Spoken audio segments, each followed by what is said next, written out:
You walk into a grocery store after work. You only need a few things: bread, eggs, milk, coffee. On your way to the checkout, you spot your favorite chocolate bar. You hesitate for a moment, then throw it into your basket. It's only a couple of dollars. The cashier scans your groceries. The total appears. You tap your debit card. Declined. You assume it's a mistake, so you try again. Declined. People begin lining up behind you. You can feel their eyes on your back. Then you notice Emma, a coworker, someone you've always wanted to leave a good impression on. She notices what's happening. You can tell she's about to offer to help. Before she has the chance, you quietly remove the chocolate bar from your groceries. The cashier updates the total. You tap your card one more time. Approved. You grab your bags, thank the cashier with a nervous smile, and leave as quickly as you can. You drive home in complete silence. Not because you couldn't afford a chocolate bar, but because, for the first time, you couldn't pretend everything was okay. When you get home, you put the groceries away. Bread, eggs, milk, coffee, that's it. No expensive purchases, no shopping spree, just enough to get through the next couple of days. You take your phone out of your pocket and open your banking app. Available balance, $2.16. You stare at the screen for a few seconds. Then you remember, tomorrow is payday. A small feeling of relief washes over you. One more day, you'll be okay. You put your phone down, go to bed, and tell yourself that tomorrow will be different. The next morning, your paycheck finally arrives. $1,842.53. For the first time in weeks, you breathe a little easier. Then your phone vibrates. Rent. A few seconds later, car payment. Then, car insurance, phone bill, internet, electricity, credit card payment. One notification after another. It all happens in less than a minute. By the time everything clears, you check your account again. Available balance, $327.14. You don't feel surprised. You feel exhausted. Every 2 weeks, you work. You get paid. You pay everyone else. Then somehow, you're expected to make what's left last until the next paycheck. And that's when it finally hits you. This wasn't a bad month. It wasn't bad luck. It wasn't the chocolate bar. This wasn't a money problem. It was a cycle. And unless something changed, you'd be right back here 2 weeks from now. That night, you couldn't sleep. Not because of the grocery store, not because of the chocolate bar, but because you couldn't stop asking yourself one question. Where does it all go? Every 2 weeks, thousands of dollars came into your account. And every 2 weeks, almost nothing was left. It didn't make sense. So for the first time in years, you stopped guessing. You opened your banking app. Not today's transactions, not this week's, the last 12 months. One payment at a time, you started scrolling. Coffee, takeout, gas, Amazon, subscriptions you forgot you were still paying for, lunches you couldn't even remember eating. None of them looked expensive, but together, they told a story. And it wasn't the story you wanted to hear. No single purchase made you broke. 1,000 small ones did. You couldn't stop thinking about one question. Where was your money going? The answer wasn't going to appear overnight, and it wasn't going to magically fix itself. The next morning, on your way to work, you stopped at a small office supply store. You walked past the pens, the folders, the calendars, then picked up a plain black notebook. Nothing fancy, just enough blank pages to finally tell yourself the truth. From that day forward, every dollar you spent went into that notebook. Morning coffee, lunch, gas, groceries, streaming subscriptions, everything. At first, it felt ridiculous, almost obsessive. But after a week, something started to happen. For the first time, you knew exactly where your money was going. Not because you were spending thousands of dollars, but because you finally stopped guessing. The problem wasn't one big purchase. It was dozens of small ones, repeated over and over again, day after day, week after week. Without realizing it, you had been building habits, the same habits that had quietly emptied your bank account. The notebook didn't change your finances, it changed your awareness. And sometimes, awareness is the first investment you ever make. The next morning, nothing around you had changed. You still drove the same car, worked the same job, lived in the same apartment, but every decision felt different. The notebook was always with you, sitting in your backpack, waiting. The first few days, you wrote down every dollar you spent, not because you enjoyed it, because you were curious. Then something unexpected happened. You started catching yourself.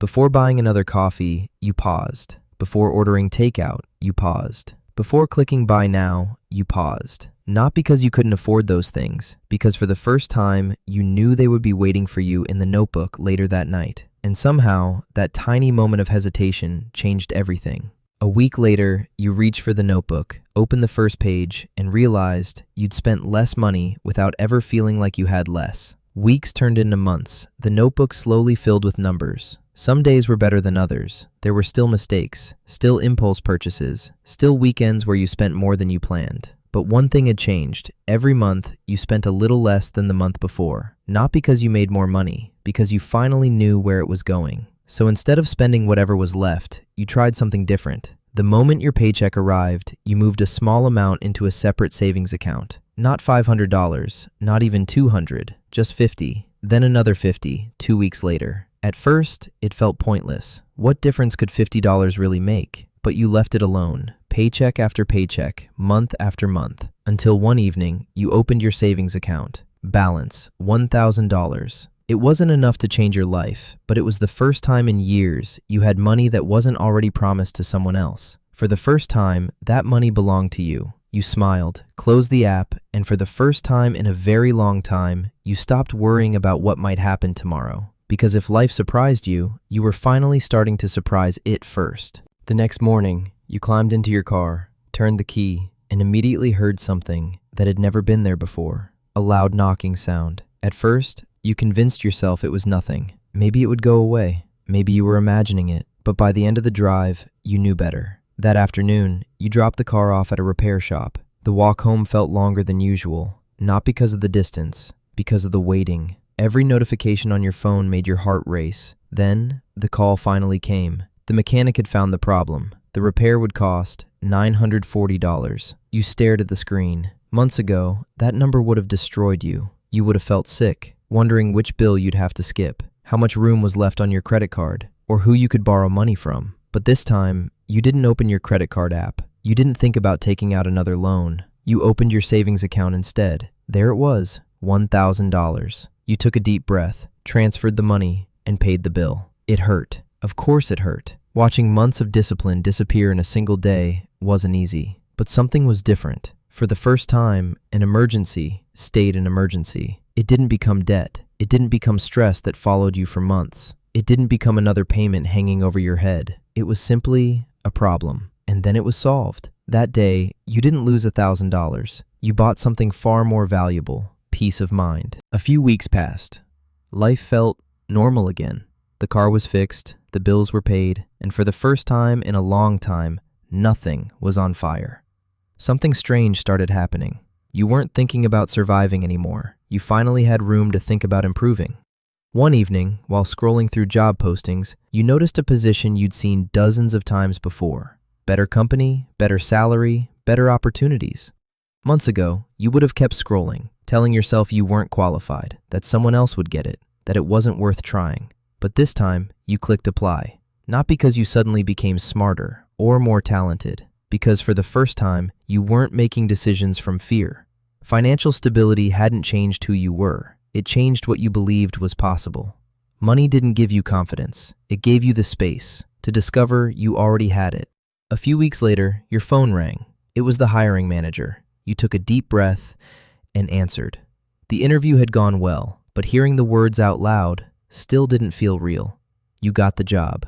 For a moment, you just sat there, not celebrating, not shouting, just thinking.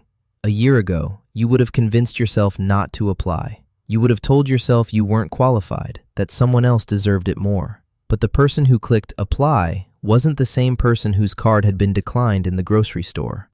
Little by little, the notebook had changed more than your spending. It had changed the way you saw yourself.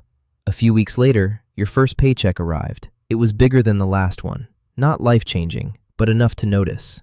And this time, instead of wondering where the extra money would go, you already knew. Some went into savings. Some went toward investing. Some was spent, without guilt. Because that's what financial progress looks like. Not never spending money, but choosing where it goes before it chooses for you. You smiled. Not because you earned more, because for the first time, you were in control of where your future was headed. The bigger paycheck felt different. Not because you earned more, because for the first time, there was money left over after everything was paid. Months ago, that extra money would have disappeared without a trace. A nicer phone, a bigger TV, more dinners out, little rewards that felt good, but never lasted. This time, you did something different. You opened your notebook, the same notebook that had followed you from your lowest moments. You flip through the pages: the grocery store, the chocolate bar, the first week of tracking every dollar, the day you reached your first $1,000, the car repair that could have become debt but didn't. Every page reminded you how far you'd come. Then you turned to a blank page and wrote one new goal: make my money work so I don't have to forever. The next day, you opened an investment account. You weren't looking for shortcuts. You weren't chasing the next hot stock. You weren't trying to become rich overnight. You simply wanted your future to be a little better than your present.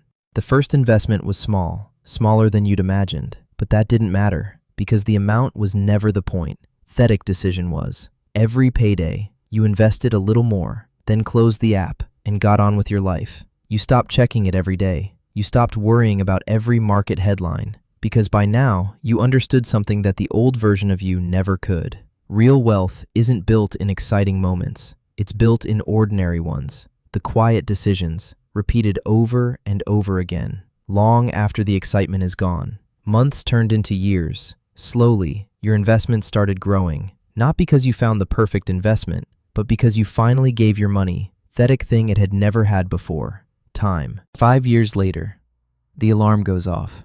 Not because you're rushing to pay bills, just another ordinary morning. You walk downstairs, sunlight fills the kitchen, coffee begins to brew. The house isn't enormous. It doesn't need to be. It's quiet, comfortable, a place that finally feels like home. Outside, your car waits in the driveway. Not your dream car, not yet, but it's yours, paid for. You grab your keys and head to the grocery store. The same automatic doors slide open, the same bright lights, the same aisles. Without thinking, you grab a loaf of bread, a carton of eggs, a gallon of milk. Then your hand stops. On the shelf beside you is the same chocolate bar. For a second, you smile. You place it in your cart. You walk to the checkout. The cashier scans each item. You tap your card. Approved. Just a small green check mark. Nothing more. No excitement, no relief, no second thoughts. Just another ordinary purchase. And that's when you realize the chocolate bar was never the problem. It was never about $2. It was about the fear that came with spending them. You drive home, walk inside, and begin putting away the groceries. As you open a kitchen drawer, something catches your eye. An old black notebook. The edges are worn. The pages no longer lie flat. You pick it up. Slowly, you open the first page. The handwriting is familiar. Coffee, milk, eggs. You flip through the pages. Every expense, every goal, every small victory. Every reminder that change doesn't happen all at once. It happens one decision at a time. You close the notebook, hold it for a moment, then place it back in the drawer. Not because you don't need it anymore, but because it already did its job. You look around your home, not searching for what you still don't have, appreciating everything you've built.